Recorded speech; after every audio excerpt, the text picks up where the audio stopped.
सर्वेभ्यो नमो नमः। संस्कृत सीखो के YouTube चैनल पर मैं प्राध्यापक कृष्ण वशिष्ठ आप सभी का हार्दिक स्वागत और अभिनंदन करता हूं। प्यारे बच्चों, पिछली कुछ वीडियो में हम PYQ सीरीज शुरू किए हुए हैं। PYQ अर्थात प्रीवियस ईयर क्वेश्चन। तो हरियाणा बोर्ड के द्वारा प्रीवियस ईयर में जो प्रश्न पत्र आए हैं हम उनको सरल कर रहे हैं और उसी सीरीज में आज हम सरल करने जा रहे हैं वर्ष 2023 का प्रश्न पत्र जो हरियाणा बोर्ड की वार्षिक परीक्षा में आया था। और उस प्रश्न पत्र का आज हम सेट ए सरल करेंगे। प्यारे बच्चों, 2023 तक जो पेपर हुए उनमें जब जब सेट ABCD 4 सेट आए तो उनमें प्रश्न अलग अलग होते थे। तो उस प्रकार से 2023 के हम चारों सेटों को सरल करेंगे। तो आज हम सरल करने जा रहे हैं सेट ए। तो देखिए स्क्रीन पर कक्षा 10 और 2023 का ये पेपर है और सेट ए है। ठीक है, आइए प्रश्न शुरू करते हैं। प्रश्न सरल करें तो इसमें जो पहला प्रश्न है, आप प्यारे बच्चों एक बात का ध्यान रखना, मैं बता दूंगा कि कौन सा प्रश्न आज किस प्रकार से पूछा जाता है। पहले ये जो प्रश्न होता था पठित गद्यांश का, उसमें 5 प्रश्न आते थे, सभी 2-2 नंबर के होते थे। तो हमें उस बात पे नहीं जाना है। अब जो प्रश्न पूछने का जो तरीका है वो है एक पदेन उत्तरतः, पूर्ण वाक्येन उत्तरतः, शीर्षक लिखें और उसके MCQ भी छोटे छोटे उसमें से भी कर्ता कर्म क्रिया ऐसे भी पूछे जा रहे हैं। तो हम उस तरीके से इनका अभ्यास करेंगे। तो आइए सबसे पहले अब इसका हम हिंदी में अर्थ कर लेते हैं। अर्थ सरल करें। भारतीयाः संस्कृतिः संस्कृत भाषाम आश्रित्य तिष्ठति। भारत की संस्कृति संस्कृत भाषा पर आश्रित है अर्थात टिकी हुई है। भारतस्य आत्मा संस्कृत्या प्रकाशते। भारत की आत्मा संस्कृति से, उसकी संस्कृति से प्रकाशित है। संस्कृत भाषायाः, संस्कृत भाषा का पुनरुज्जीवनम तदा भविष्यति, उसका पुनरुद्धार तभी होगा यदा जब जनजीवनस्य प्रत्येकम क्षेत्रे, जनजीवन के प्रत्येक क्षेत्र में संस्कृतस्य प्रयोगो भवेत, संस्कृत का प्रयोग हो। अर्थात जब संस्कृत का सभी क्षेत्रों में प्रयोग होगा तो संस्कृत का पुनर्जीवन होगा। संस्कृत भाषा यदा भारतस्य व्यवहार भाषा आसीत, संस्कृत भाषा जब भारत की व्यवहार भाषा थी अर्थात बोलचाल की भाषा थी, तदा भारतम विश्व गुरु आसीत, तब भारत विश्व गुरु था। विदेशेभ्यः छात्रा, विदेशों से छात्र, अध्ययनार्थम, अध्ययन के लिए, अत्र यहाँ पर अर्थात भारत में, आगच्छन्ति स्म, आते थे।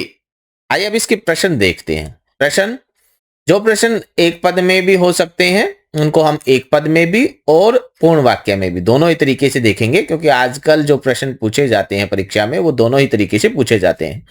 तो संस्कृत भाषा आश्रित्य का तिष्ठति, संस्कृत भाषा पर आश्रित क्या टिकी हुई है।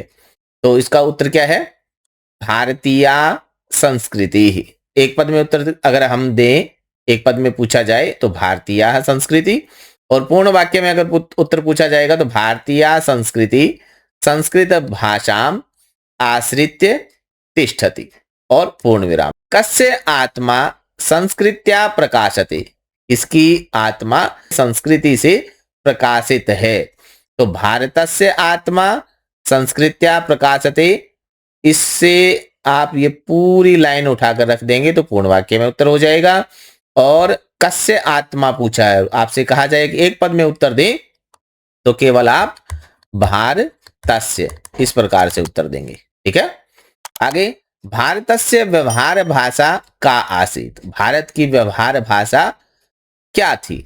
तो अगर एक पद में उत्तर देना हो तो हो जाएगा संस्कृत भाषा, संस्कृत भाषा, और अगर पूर्ण वाक्य में उत्तर देना हो तो संस्कृत भाषा भारतस्य व्यवहार भाषा आसीत।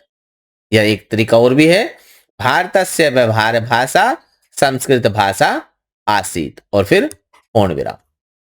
भारतम कदा विश्व गुरु आसीत, भारत कब विश्व गुरु था? तो आप इस लाइन से इसका उत्तर लेंगे, संस्कृत भाषा यदा भारतस्य व्यवहार भाषा आसीत तदा भारतम विश्व गुरु आसीत। जब संस्कृत भाषा भारत की व्यवहार भाषा थी तब भारत विश्व गुरु था। इसका एक पद में उत्तर नहीं हो सकता, इसका पूर्ण वाक्य में ही उत्तर होगा, इतना बड़ा उत्तर एक पद में नहीं हो सकता। अगला प्रश्न, अस्य गद्यांशस्य समुचितम शीर्षकम लिखत, इस गद्यांश का समुचित शीर्षक लिखें। तो इस गद्यांश का शीर्षक क्या हो सकता है? एक तो हो सकता है संस्कृत भाषायाः महत्वम, महत्वम।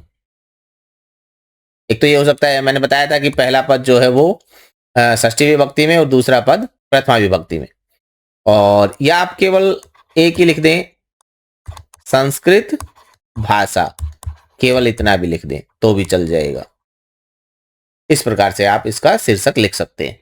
अगला प्रश्न देखो, भवतः नाम रमेश, आपका नाम रमेश है, दिल्ली वास्तव्यम मित्रम, दिल्ली रहते हुए मित्र, राम महोदयम, राम महोदय को, शिमला विषये लिखितम पत्रम, शिमला के विषय में लिखित पत्र, मंजूषा प्रदत्तई पदई पूरित्वा उत्तर पुस्तिकायाम लिखत, मंजूषा में जो पद दिए गए हैं उनसे भरते हुए उत्तर पुस्तिका में आपको लिखना है। तो प्यारे बच्चों, ये 2023 का प्रश्न पत्र है और एज इट इज आपके पेपर में इसी प्रकार से आ सकता है। और इस पूरे वर्ष में 4 पेपर हैं, ABCD 4 भाग, चारों को हम करेंगे। 4 हमारे पास ऐसे पत्र आ जाएंगे, हो सकता है ध्यान देना कि यही आपके पेपर में आ न जाए, तो बड़े ध्यान से इसको समझना, इसलिए मैं इसका हिंदी अर्थ भी कर रहा हूँ। प्रिय मित्र राम, नमो नमः। प्रिय मित्र राम, नमस्कार। गत मासे, गत मास अर्थात बीते हुए महीने, आवयोः हम दोनों की, वार्तालाप अभवत, वार्तालाप हुआ। अब वार्तालाप हुआ तो किससे हुआ? दूरभाषेण, पहले में हो जाएगा दूरभाषेण वार्तालाप अभवत। अयः एव अत्र आरभत, कल ही यहां खालिस्तान आरभत शुरू हुई। क्या शुरू हुई? यात्रीण। अब शिमला विषय पत्र लिखा जा रहा है शिमला के विषय में, तो क्या होगा? हिमपात, तो दूसरे में हो जाएगा हिमपात। कल ही यहां हिमपात शुरू हुआ।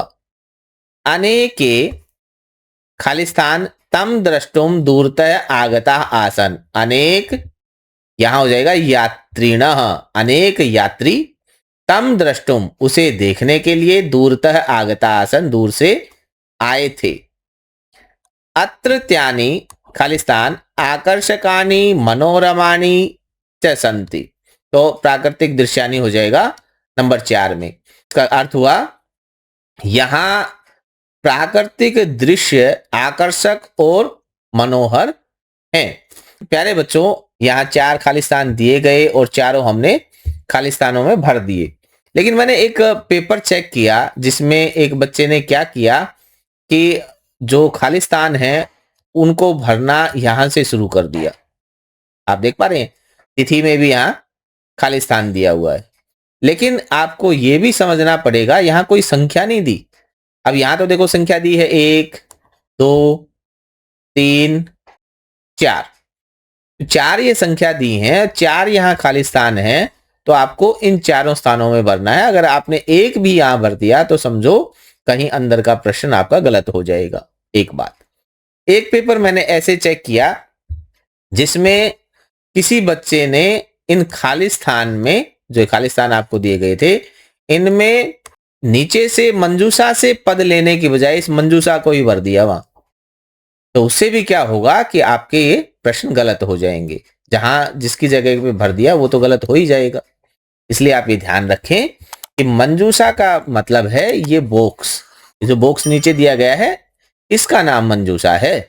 ये कोष दिया गया आपको, तो इसमें से आपको पदों को भरना है, ना कि मंजूषा को ही वहां भरोगे आप। आगे देखो,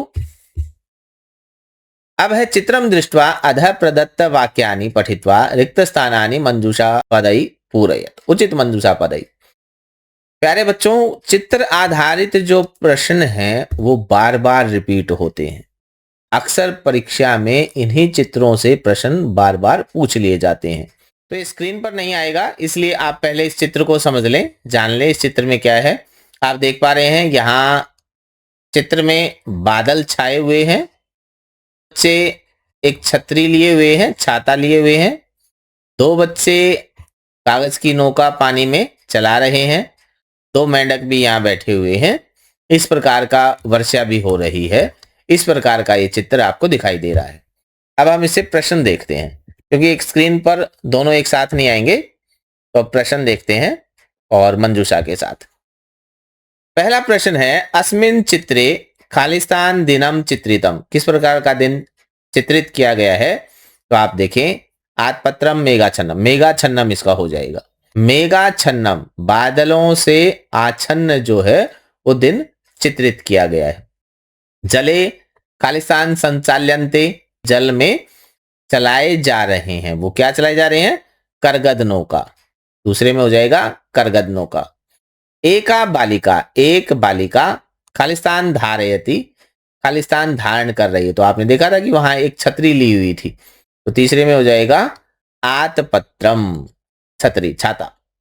उपविष्टाः करगद नौकया मनोरंजनम कुर्वन्ति, तो एक ही बच गया, और वास्तव में इसमें आएगा भी यही, क्या? बालका।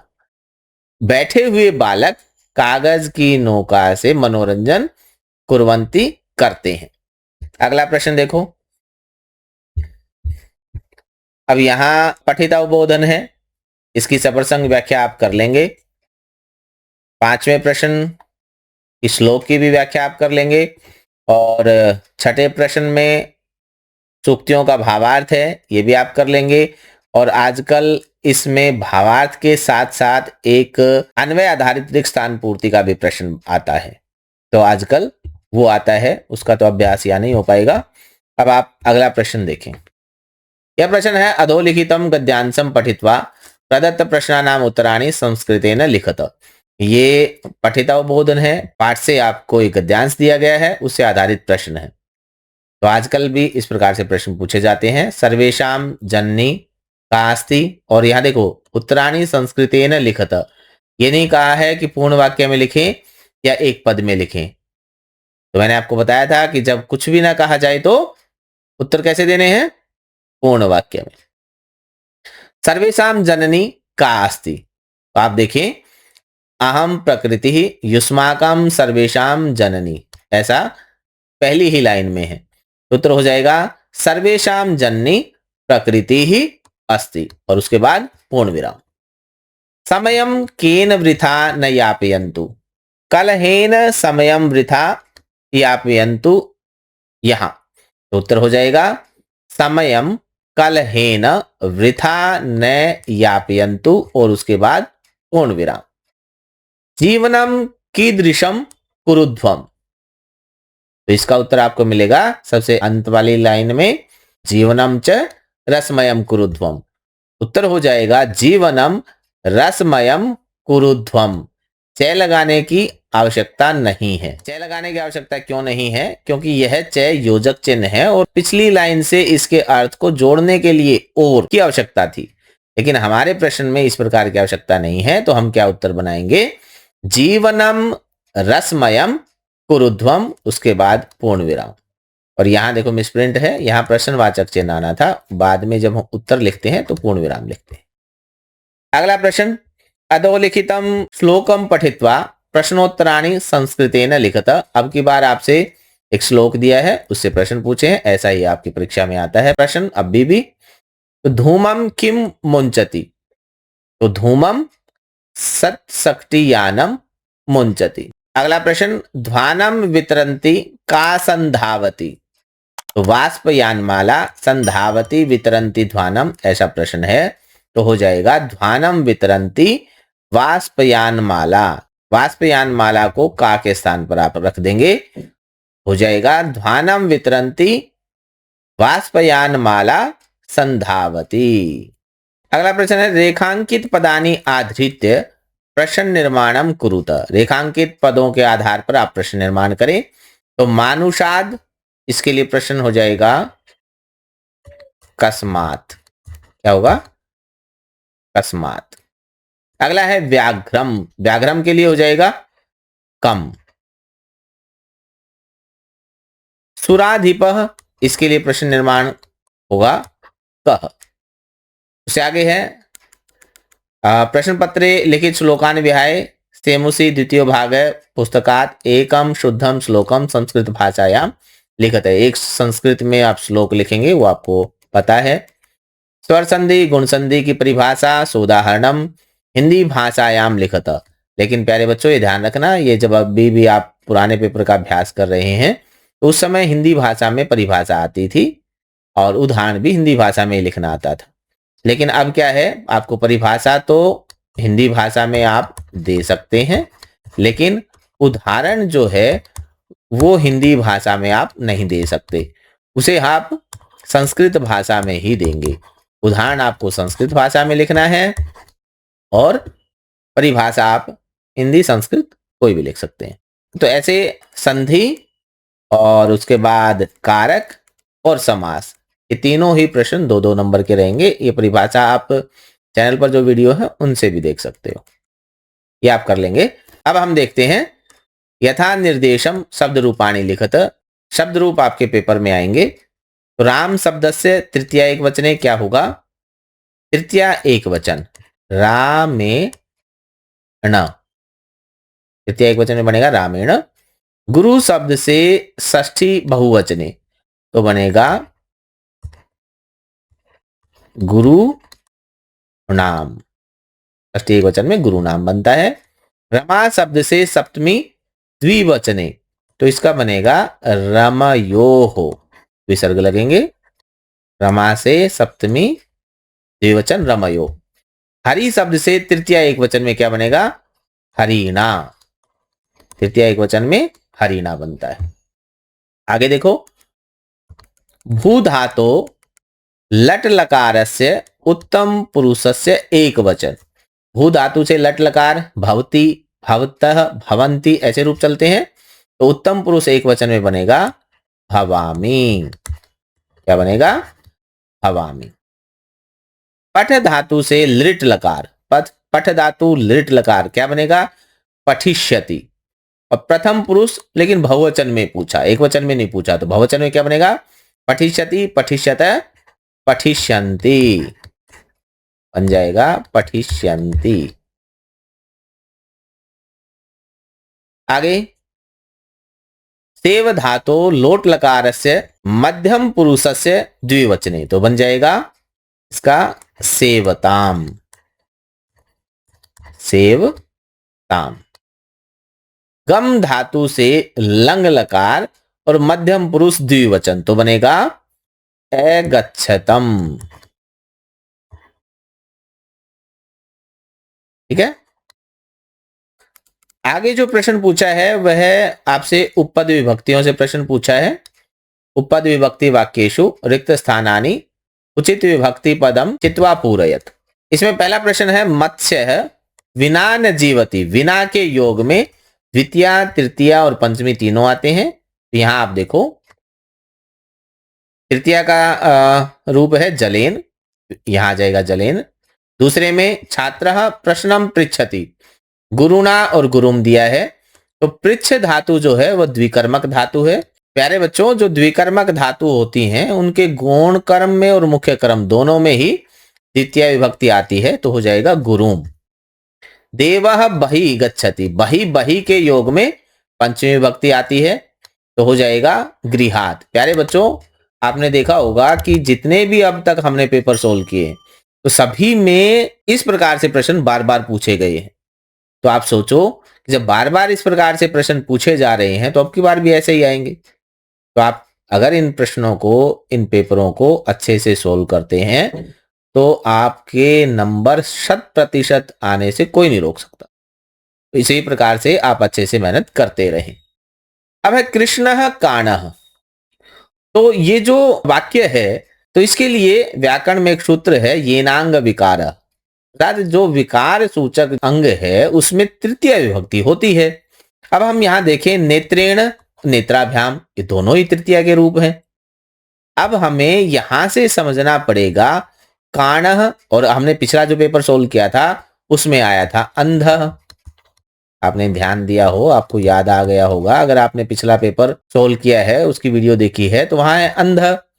अब वहां भी मैंने बताया था कि अंधा तभी हो सकता है जब वो दोनों आंखों से नहीं देख पा रहा हो, ठीक है। और काण तभी होगा जब वो एक आंख से नहीं देख पा रहा हो, ठीक है।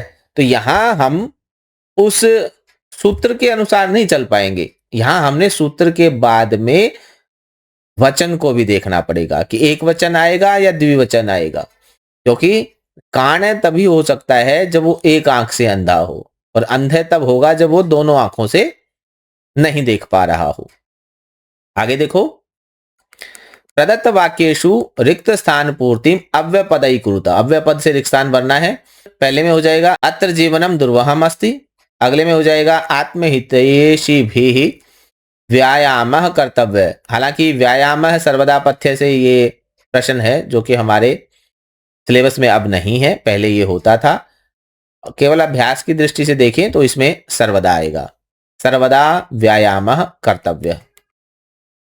आगे देखो, अगला प्रश्न है उपसर्गान पृथक कृत्वा लिखत, क्रियापदेभ्य, क्रियापदों से उपसर्गों को अलग करके आपको लिखना है। तो विहाय में है वि उपसर्ग और उपगम्य में है उप उपसर्ग।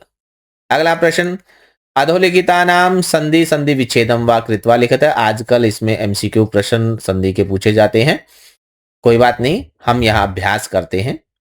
कह धन अपि, तो इसके लिए हो जाएगा कोपी, और संधि कौन सी, यहां विसर्ग आए हैं तो संधि हो जाएगी विसर्ग संधि।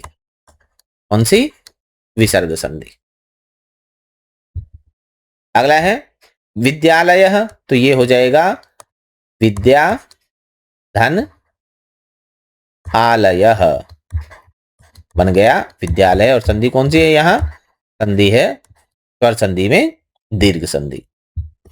अगला जगत धन नाथ, ये क्या बनेगा, जगन्नाथ, जगन्नाथ। और यहां संधि कौन सी है, यहां संधि है व्यंजन संधि।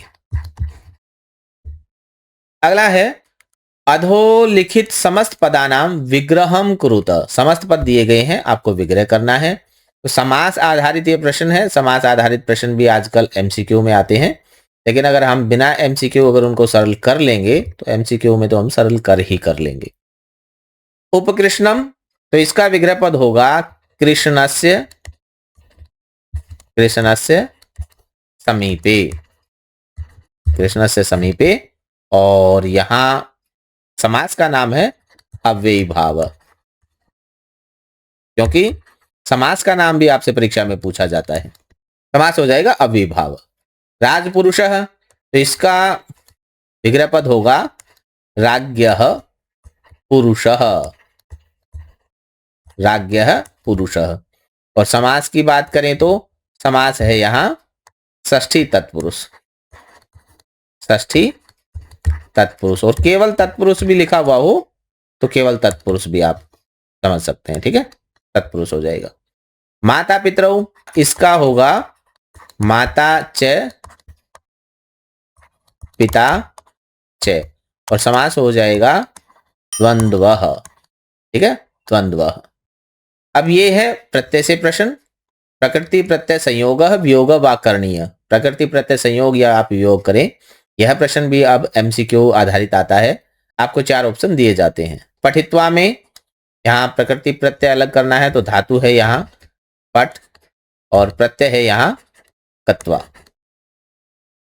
गंतुम में धातु है यहाँ गम और प्रत्यय है यहाँ तुमुन। मित्र धन तल, यहां आपको पहले से ही अलग करके दिया है, इकट्ठा करना है, तो ये हो जाएगा मित्रता। और क्री धन तव्यत, इसके लिए बनेगा कर्तव्य। ठीक है, कर्तव्य। अगला प्रश्न, बहुविकल्पीय प्रश्न। बहुविकल्पीय प्रश्न अब आपको दिए हैं, उस समय 6 ही आते थे, लेकिन आजकल 17 प्रश्न एमसीक्यू आते हैं। तो ये संधि, समास, कारक वो सारे के सारे उसी में चले जाएंगे। वपुः इत्यस्य पर्याय पदम किम? वपु का पर्याय पद, वपु का पर्याय पद होता है शरीर। वनम आप जानते हैं, वन जंगल। आननम मुख को कहते हैं। गृहम घर को कहते हैं। अगला प्रश्न, आदरः इति पदस्य विलोम पदम किम? आदर का विलोम पद होगा अनादरः। तुल्यवत्सला जननी, देखो बच्चों यहां सीधा करके दिया है। मैंने पिछली वीडियो में ही ये जिक्र किया था आपसे कि एक पाठ का नाम है जननी तुल्य वत्सला। अगर जननी तुल्य वत्सला एज इट इज उठाकर रख दिया जाता है तो ये आगे पीछे हो जाएंगे, लेकिन ये आपको बड़ा आसान करके दिया है यहाँ, तुल्य वत्सला जननी। जब मैंने कहा था कि जो 90, 95, 99, बार बार मैंने वीडियो में ये बात कही है कि ये ट्रिक काम करती है, इतने % काम करती है, तो तुल्य वत्सला जननी का मतलब जो पहले जो लिखा हुआ है वो विशेषण और बाद वाला विशेष्य होता है। और अगर ऐसे लिखा हुआ हो तो वो ट्रिक यहाँ काम करेगी, लेकिन जन्नी तुल्य वत्सला लिख दिया, जन्नी पहले लिखा, तुल्य वत्सला बाद में लिखा, तो फिर वो ट्रिक काम नहीं करेगी। पिछली वीडियो में मैंने बताया था। तो यहाँ तुल्य वत्सला विशेषण है, विशेषण आपसे पूछा है तो तुल्य वत्सला हो जाएगा, और विशेष्य पूछे तो जननी। तो आप बस ये याद रख लें कि जननी यहाँ विशेष्य है, बस। अगला है समरूप है कुटुंब वृत्तांत, अत्र विशेष्य पदम। तो विशेष्य यहाँ है कुटुंब वृत्तांत। ठीक है, कुटुंब वृत्तांत कहाँ है? नंबर 3 पर है। और समरूप है यहाँ क्या है? यहाँ विशेषण है। 89 नवासी इति पदस्य किम संस्कृत संख्यावाचक पदम? 89 के लिए संख्यावाचक, तो संख्यावाचक हो जाएगा नवासीति, नवासीति। अगला प्रश्न है श्यामः खालिस्तान विद्यालयम गच्छति घटिकाम दृष्ट्वा रिक्त स्थानम संस्कृत पदेन पूरयत। आजकल ये 2 प्रश्न आते हैं घड़ी से समय देखकर समय बताने वाले, बहुत ही आसान होते हैं। अब आप समय यहाँ देखें, समय आप देखेंगे तो क्या बजे हुए हैं? 9 बजे हुए हैं। तो 9 के लिए यहाँ से हमने संस्कृत उठानी है नववादने, और यह हो जाएगा नववादने इसका उत्तर। तो इस प्रकार से बच्चों आज हमने वर्ष 2023 का हरियाणा बोर्ड के द्वारा वार्षिक परीक्षा का प्रश्न पत्र हल कर लिया है, और इसका आज हमने सेट ए हल किया है। अगर आपको वीडियो अच्छी लगी है तो आप वीडियो को लाइक करें। अगर किसी भी प्रश्न में कोई डाउट है इस वीडियो से या इससे अलावा भी आपको सिलेबस में कोई भी डाउट है तो आप कमेंट में जरूर मुझसे पूछें, आपका उत्तर दूंगा। तो आप वीडियो को लाइक करें, अपने मित्रों के साथ शेयर करें, चैनल को सब्सक्राइब जरूर करें। मिलते हैं 2023 के सेट बी की वीडियो के साथ, तब तक के लिए नमस्कार।